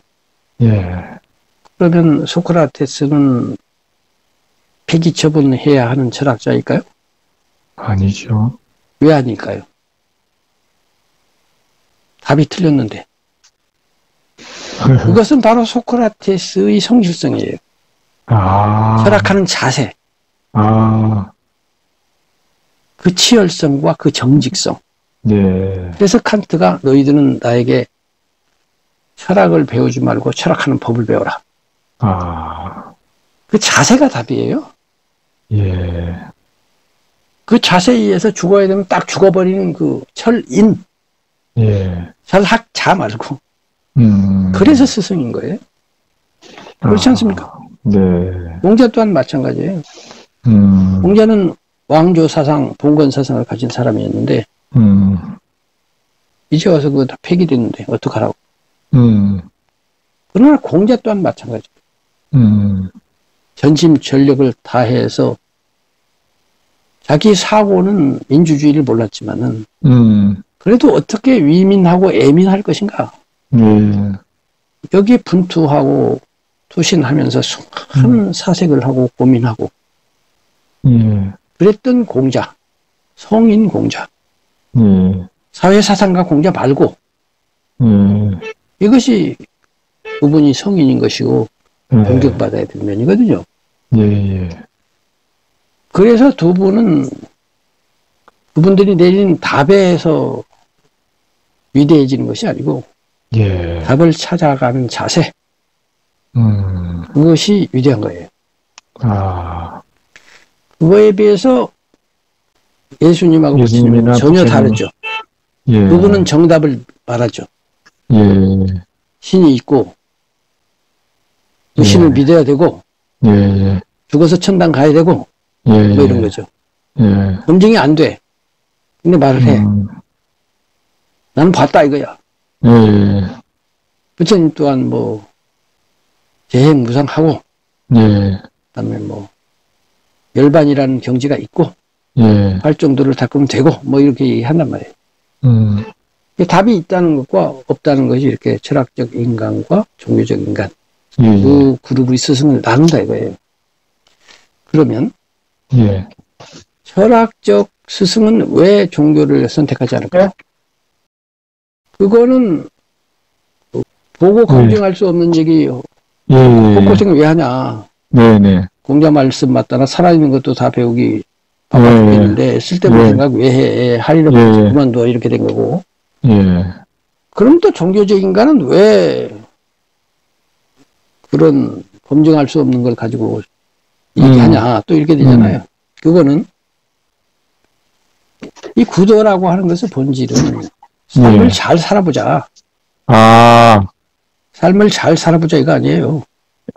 그렇게 또 구도는 뭐 해서 합니까? 인생 자체를 구도하는 거 아니에요?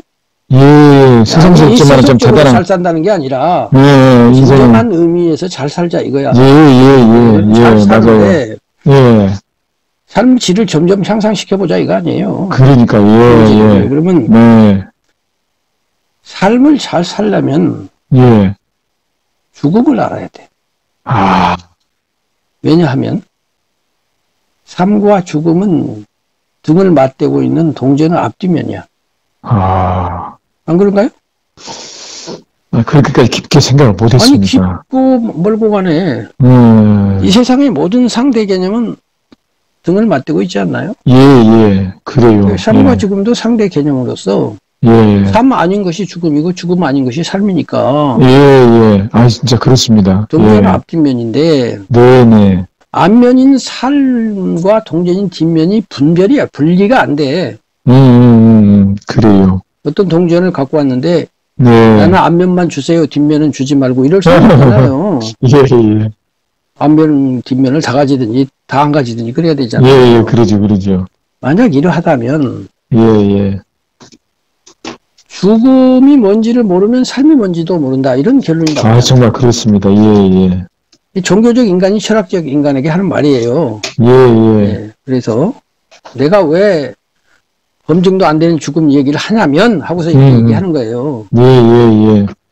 나나 니나 제대로 삶을 살아보자는 건 똑같은데 너는 삶만 열심히 하고 죽음은 생각하지 말자 그러는데 내 입장에서 볼 때는 죽음이 뭔지를 확실히 안 해놓으면은 삶 자체가 확실하지 않으니 어떻게 삶을 제대로 살겠냐 라고 말한다 이거예요. 그런데 문제는 죽음 이라고 하는 놈은 검증 대상이 아니다 이거지. 그죠. 죽고 나서 돌아와야 되는데 그럴 수도 없고, 그럴 수도 없고, 기계를 갖다 대도 죽어가는 과정이라든가 이런 거는 다 계측을 할 수가 있지만 죽음 자체를 계측할 수는 없어요. 그래서 자연과학도 여기서는 손을 놔야 돼요. 아무도 어떻게 볼 수 없는 캄캄한 동네예요. 그러기 때문에 죽음 이후에 대해서는 우리가 믿음으로써 건너갈 수밖에 없어요. 믿는다는 것은 모른다는 거거든요. 모르는데 그렇다고 쳐야 되는 거예요. 윤회를 한다고 치든지 천당이 있다고 치든지 신이 지배한다고 치든지 법칙이 지배한다고 치든지 그렇다고 치고 시작을 할 수밖에 없는 부분이 여기 있어요. 결단을 내려야 되는 부분이에요. 그래서 결단을 딱 내리고 나면 철학적 인간에 비해서 장점과 단점이 있어요. 그 결단이라고 하는 것이 우리를 안심 임명시켜주고 확고한 기둥을 세워줘요. 그래갖고 힘이 생겨요. 하느님 믿는 사람이 힘을 가지듯이. 근데 그 힘은 거꾸로 말하면 구속이에요. 제 얘기를 그때 들으셨나 모르겠는데 어저께 얘기했는데 우리가 벽 안에 들어가면 안정감을 느낀다. 근데 다른 한편 벽은 구속이다.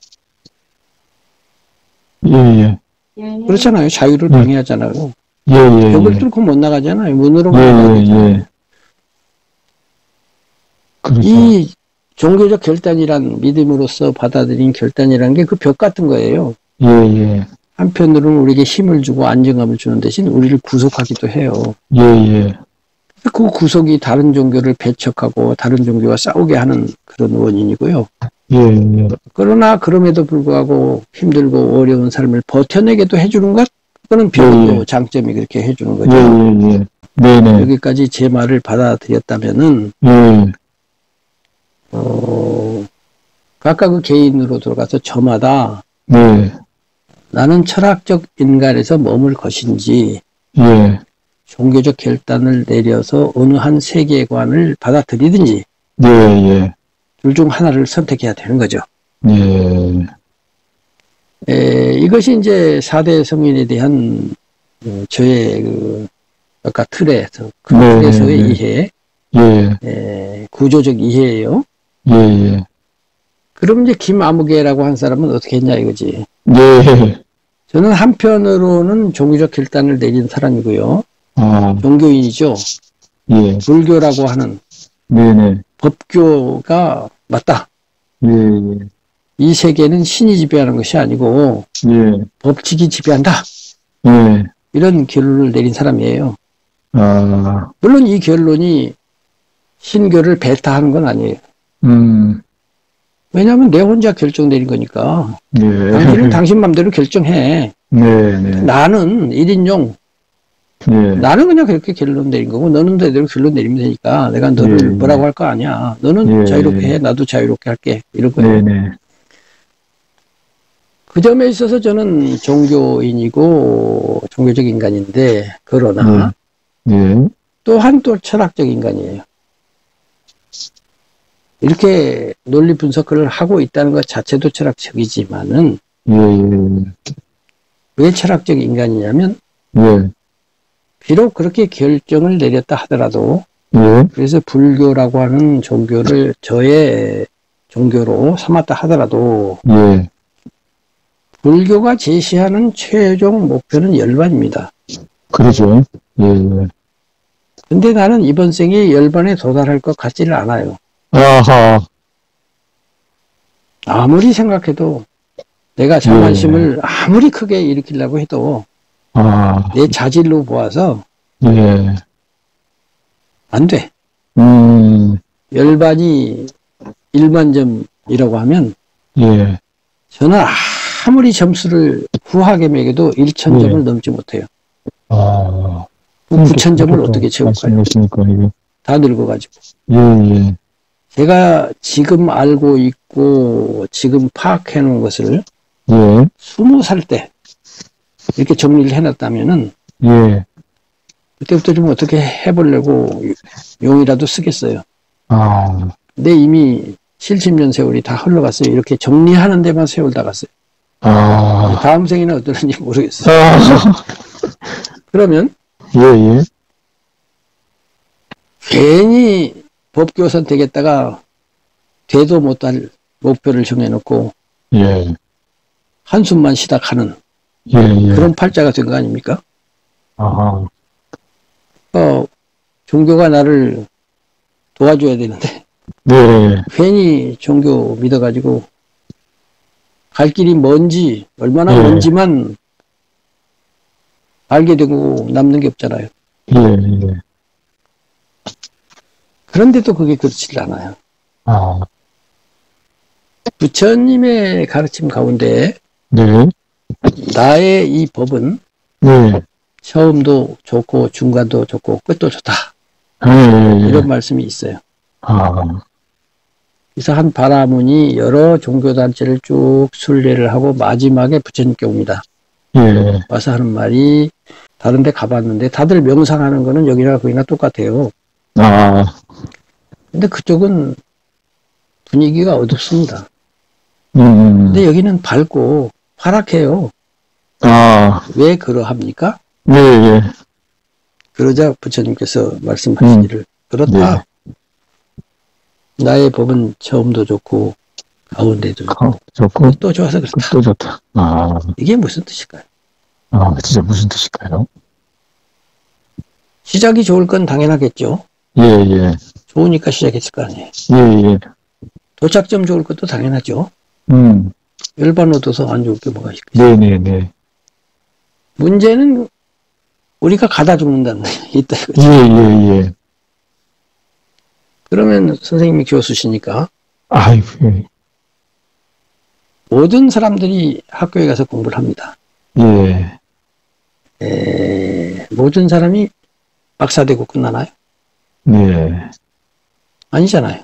네, 그렇죠. 고등학교만 나온 사람도 있고 대학까지 나온 사람도 있고 대학원 나온 사람도 있고 박사 된 사람도 있는데 그럼 박사라고 또 끝도 아니야.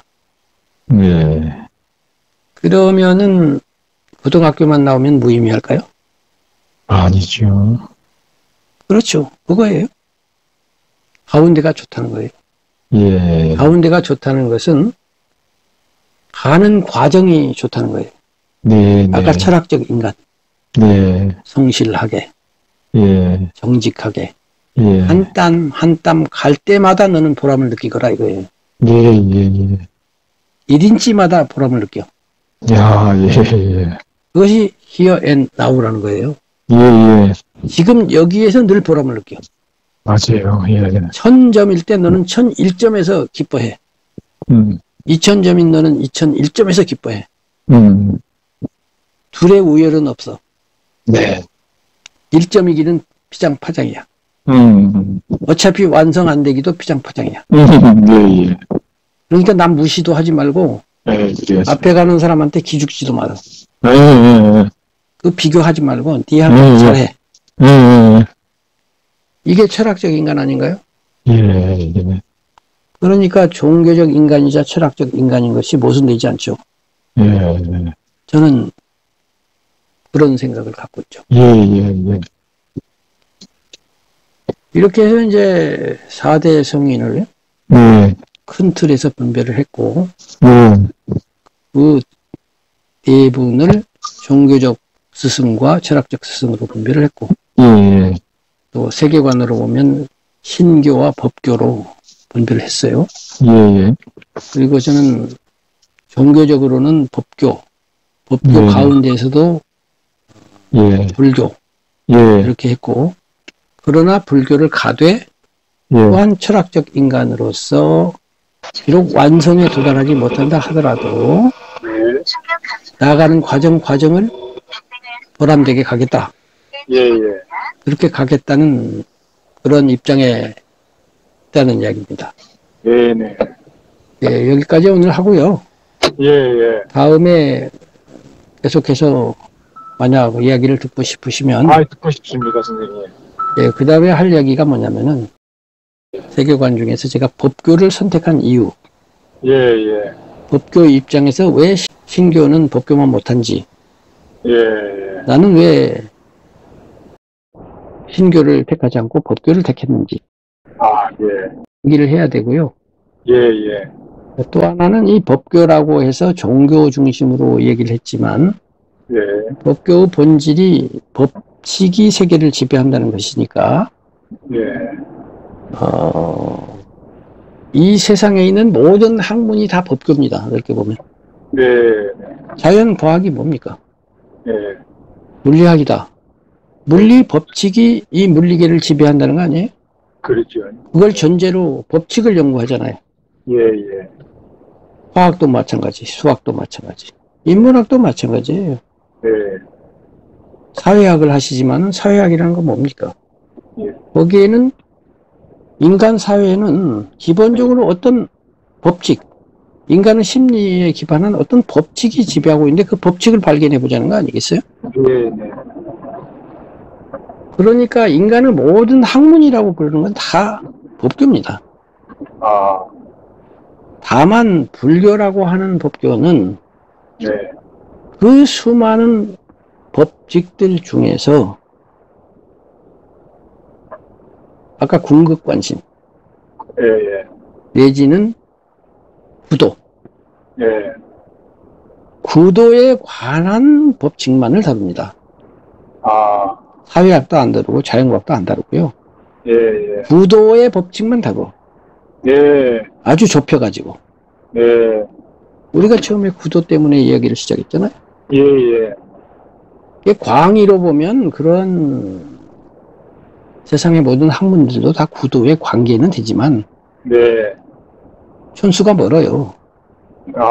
그렇잖아요. 예. 사회과학을 평생 하셨지만 그게 구도하고 큰 관련이 없잖아요. 거의 없습니다. 예, 그러니까 구도에 관한 것만 다룬다는 거예요. 예. 그러나 세상 학문과 예. 이종사촌인지 고종사촌인지는 몰라도 먼 친척보는 된다. 예. 법칙을 최상위에 놓는다는 점에서는 같다. 이거예요. 예. 그러면 그거에 상대되는 신교. 예. 신교는 어떻게 하느냐? 예. 신교에도 법이 있어요. 예. 하느님이 제시하는 법이 있잖아요.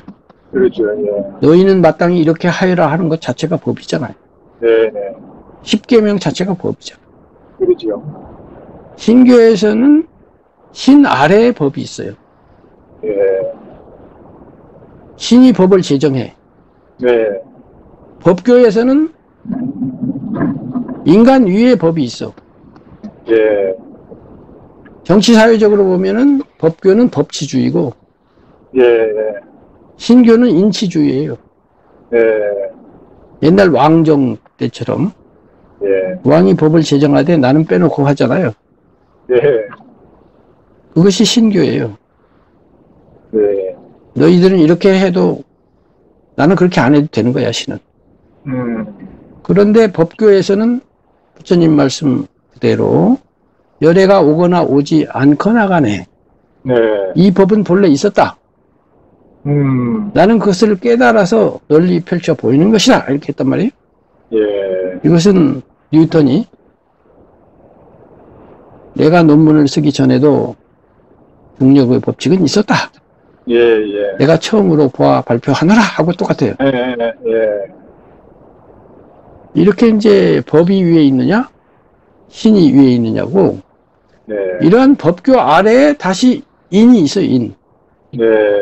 인격체가 있다고. 예. 그런데 신교에서는 인격신이 위에 있고 그 아래 법이 있고, 예. 법교에서는 법칙이 먼저 있고, 이제 불교 말로는 다르마 혹은 담마잖아요. 예. 다르마가 있고 그 밑에 부처님이 있고 승려도 있고 수행자도 있는 거예요. 네. 두 가지가 있는 건 똑같은데 뭐가 궁극이고 처음이고 최정상이냐 이것만 다른 거죠. 네. 여기까지 이야기하고요. 예. 오늘 드린 말씀을 잘 음미해 보시고 예. 그냥 들으셨는지 메모를 하면서 들으셨는지 모르겠는데 음미를 해 보시고 음미해 보겠습니다. 다음에 이제 만날 때 의문 나는 거를 물어보시면 네. 대답을 해드리고 그 다음 이야기를 혹시 하게 되면 하고 예, 선생님 다시 한번 여쭤보고 싶습니다. 계속 여쭤보고 싶습니다. 근데 뭐 자주자주 뭐 하기는 그렇고 네. 또 음미할 시간도 필요하실 테니까 네. 일주일에 한 번씩 할까요? 이거 그러면 정말 좋죠, 제가. 그러면은 오늘이 네. 월요일 오후 네. 2시에 시작했잖아요. 네. 2시에 뭘 하고 돌아오면 2시가 돼요. 그럼 2시 반쯤에 여쭤볼까요? 아니에요. 그리고 이제 와서 잠깐 뭐 이렇게 하면 10분 안 걸려요. 예. 그래서 2시 5분이나 10분은 통화가 가능해요. 그럼 선생님 제가 매주 월요일 날 2시 10분쯤에 전화 드리면. 예, 그렇게 하면 좋겠고요. 예, 선생님 그렇게 하겠습니다. 근데 저는 이제 우리 선생님께서 이해해 주셨으면 좋겠는데, 이제 저는 교회를 다니고 있지만은 궁극적인 집에 대해서 마음 열어놓고 모든 종교에 대해서 다 교회 다니고 오시구나. 예. 그러지만은 다 열린 상태로 뭐냐면은. 그러면 더욱이나 잘 됐어요. 아이고 무슨 말씀? 왜냐면은 네. 저도 마찬가지예요. 저도 언제든지 제 생각이 틀리면 저는 바꿀 의향을 갖고 있어요. 아이고 그렇지 않고 아니 뭐 이거 그러면 뭐 겸손한 게 아니고 나중에 언젠가 이야기하겠습니다만 이건 저는 젊었을 때 소크라테스한테 단단히 배운 건데요. 내가 뭐 아닌 걸 고집해봐야 남는 거 없으니까. 어쨌든 그런데 이제 제가 불교 입장에서 기독교를 비판 내지는 이제 이건 아니지 않냐 할 거란 말이에요. 그거에 대해서 최대한도로 선생님은 반박을 해주세요. 이거 제가 기독교를 제대로 아는 것이 제대로 그러니까 주변에서 물어보든지 뭐 책을 보든지 간에 왜냐면 저는 그렇게 반박이 되면 될수록 단련이 될 것이고. 알겠습니다. 저는 미처 생각하지 못했던 부분을 확인할 수 있잖아요. 이거 소크라테스가 원래 그렇게 했어요. 이거 신앙에 철학하신 분이 선생님하고 대담을 해야 되는데 저는 그럼 뭐 안 하시고 싶으면 안 하면 되는 거고. 아닙니다. 할 수 있는 데까지 하겠습니다. 아니 그게 아니라 반박을 안 하고 싶으면 안 해도 되는 거고. 혹시라도 의문 나면 늘 물어보셔도 된다는 뜻이고요. 저는 물어보겠습니다. 늘 여쭤보겠습니다. 그리고 이제 그래서 아까 말한 것처럼 이제 월요일 2시 10분 2시 10분으로 하고요. 그렇게 하면 되겠습니다. 너무 좋습니다. 그리고 이제 마지막으로 지금까지 대화한 소감을 좀 듣고 싶네요. 왜냐하면 저도 뭐 참고가 될 것 같으니까. 저는 좀 이렇게 궁극적인 진리, 궁극적인 관심에 대해서 생각만 조금 있었지.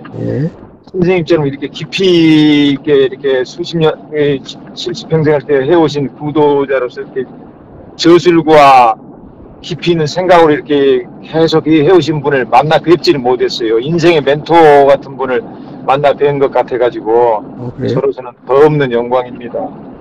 그런데 근데 단순히 그렇게 하시지 말고 예를 들면 제가 분석하는 내지는 설명하는 뭐 방법이라든가 인형사과 그렇게 말씀을 주셨잖아요. 그러니까 세계를 보는, 인생을 보는 큰 패러다임과 같은 이렇게 번득이는 통찰을 이렇게 말씀해 주신. 저는 그냥 지금까지 이제 작은 가지에서 이렇게 헤맸었는데. 그렇습니다, 사실. 보고 이렇게 딱 정리를 해서 말씀해 주시니까. 이거 이제 그만 좀 헤매도 되지 않을까. 진짜 말이지, 인형사과만 아시면요. 그게 중요하다는 걸 아시는 게 대단한 거예요, 사실 알고. 아니. 사람들이 그거 얘기해도 중요한지를 몰라요. 선생님이 이런 말씀을 제가 들을 수 있어서 너무 좋았어요. 인형 사과는 이제 다음에 가서 우리가 세밀하게 검토를 하겠지만은. 역시 교수님이라서. 이거 전혀 그렇죠. 저는 아무것도 아니에요. 그러니까 말하자면 이게 총론이거든요. 총론에서 70점 먹고 들어가잖아요. 이거 무슨 말씀? 그러니까 강론이 좀 틀리더라도 총론만 잘 잡으면 헷갈리지는 않잖아요. 그러죠. 말하자면은 활도강산을 먼저 정해놓고 나서 뭐 도로 들어가든지 해야 될 거 아니에요. 근데 대부분 구도자들이 전국 지도를 안 보고 지방 지도에서 시작을 해. 그러니까. 뭐 안동군에서 막 시작하고 헤매니 평생 그러다 마는 거예요. 진도군 뭐 저쪽 뭐 울산시 뭐 무슨 전주시. 그래서 전체적인 조감을 해야 되는데 그러니까 예. 전체적인 조감이라는 것이 어려울 수밖에 없는 게 네. 아까 실마리라고 그랬잖아요. 예, 실마리. 실마리를 못 찾아서 그렇고 그 실마리가 구도라는 것. 예. 구도를 하려면 4대 성인부터 시작해야 된다는 것. 예, 예. 그 다음에 4대 성인을 제가 분별하듯이 철학적, 종교적으로 분별하고 예. 법교와 신교로 분별하는 것. 예, 예, 예. 요게 지금 어느 책이나 어느 사상가도 안 했던 거예요. 예, 예. 어느 책 보세요, 있나? 없지. 예. 처음부터 예수님에서 시작해버리잖아요. 예, 예. 그 반대편에 있는 불교는 쳐다도 안 보고. 예. 처음부터 불경에서 시작하잖아요. 예, 예. 그리고 저쪽은 별 볼 일 없어. 그러고 시작하잖아요. 그래서 너무 인류의 삶을 그렇게 풍요롭게 못할 것 같아요. 그래서 이런 제가 말씀드린 실마리로부터 하나하나 정리해 나가는 순서. 예. 이게 이제 이른바 높이 나는 새가 멀리 본다 이거예요. 예, 그러죠. 높은 데서 올라가서 4대 성인조차도 예. 내가 한꺼번에 보아버리는 그 높이, 예, 예. 그 높이를 갖기가 너무 어렵기 때문에 예. 어떻게 보면 되게 쉬운 건데 네. 어떻게 보면 너무 어렵기 때문에 역사적으로 위대한 철학자라는 사람들조차도 이 간단한 걸 못하고서는 지방지도에서 시작해갖고 별의별 소리 다 한다고 저는 봐요. 예. 그래서 교수님처럼 금방 알아들으시고 또 좋아하시는 것은 하나는 교수님이 구도심이 강했다는 것, 첫째는. 조금 있어요. 조금 있어요. 그걸 인생이 뭐고 어디서부터 그럴지 늘 고민하셨다는 것이고, 두 번째는 마음이 열려 있어서 내 신념, 기존의 생각과 다르든 같든 간에 이치에 맞으면 그것을 수긍하고 받아들이는 그런 열린 마음, 혹은 자세는 돼 있습니다, 선생님. 자세는 돼 있습니다. 공부하는 자세. 예, 그건 좀 있습니다. 예, 그 두 가지가 그렇게 하게 한 거예요. 이거 그렇게. 근데 그것이 고맙습니다. 예. 그것이 그렇게 갖춘 사람이 또 없어요. 그래요? 네, 없습니다. 예. 거기다가 세 번째로 이제 제 말이 쉽다면 쉽지만 어렵다면 어려운데, 제가 말을 할 때 제가 말하는 내용이 이른바 요해. 핵심. 명료하게 딱 머리에 꽂히는 것. 어선풀이하게 말고. 그러니까요. 저 말이 무슨 말인지 알겠다. 그 요해력. 그 분별력. 뭐 교수님이 당연히 탁월하시겠죠. 선생님 말씀 확실하게 명료하게 말씀해 주시니까. 그렇다 해도 글쎄 또 그런 사람들이 없자니까. 어쨌든 간에 세 가지 때문에 선생님이 제 말씀을 받아들이시는 거라고 저는 봅니다. 이거 선생님 고맙습니다. 선생님 그러면 제가 다음 주에 매주 월요일날 오후 2시 10분에 전화 올리겠습니다. 감사합니다. 선생님 고맙습니다. 예.